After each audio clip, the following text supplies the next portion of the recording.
বলছে তারা গ্রেপ্তার করছে। আসামি গ্রেপ্তার না হওয়া পর্যন্ত সেটি বন্ধ থাকবে, এটি আমাদের চূড়ান্ত সিদ্ধান্ত। গতকাল রাতে আমরা ঘোষণা দিয়েছিলাম এবং তাদেরকে জানিয়েছিলাম যে আজকে দুপুর 2টার মধ্যে তারা বলেছেন 5 জন আসামিকে গ্রেপ্তার করা সম্ভব নাও পারে। আমরা বলেছিলাম উল্লেখযোগ্য সংখ্যক আসামি যারা এজাহারভুক্ত এবং সিসিটিভিতে তাদেরকে ফুটেজ সরবরাহ করা হয়েছে, সেই ফুটেজে যারা আছে তাদের উল্লেখযোগ্য সংখ্যক আসামি, সেটি হতে পারে 2 জন বা 3 জন, যতজনই হোক, গ্রেপ্তার যদি করা হয় সেই মুহূর্তে আমাদের সকল ইন্টার্ন চিকিৎসক কর্মক্ষেত্রে যোগ দিবে স্ব কর্মস্থলে।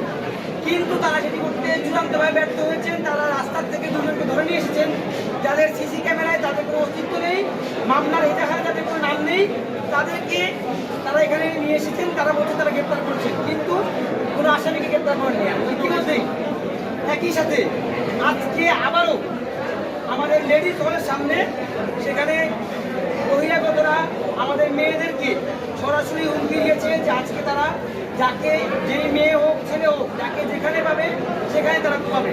তাহলে আপনারা সংবাদ মাধ্যম কর্মী, আমাদের ভাই, আপনারা আমাদের এই প্রশ্নের জবাব দিন এবং সারা দেশবাসীর কাছে আমরা প্রশ্ন করি, এই প্রশ্নের জবাব দিন।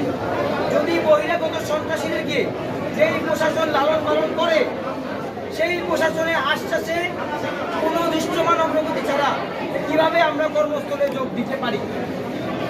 তারপরে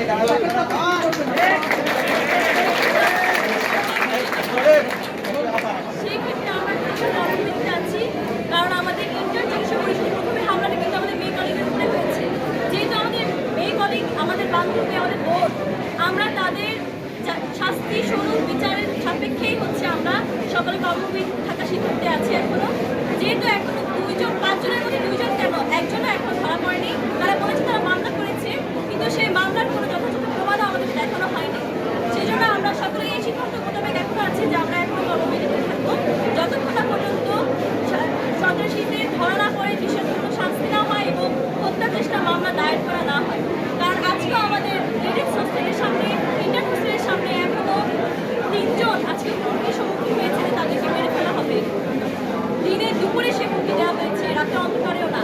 তাহলে আমরা যখন ডিউটি দিই, আমাদের রাত্রে অন্ধকারে এই ডিউটি থেকে আমরা হলে যাই, তাহলে সেই নিরাপত্তা কে দিবে?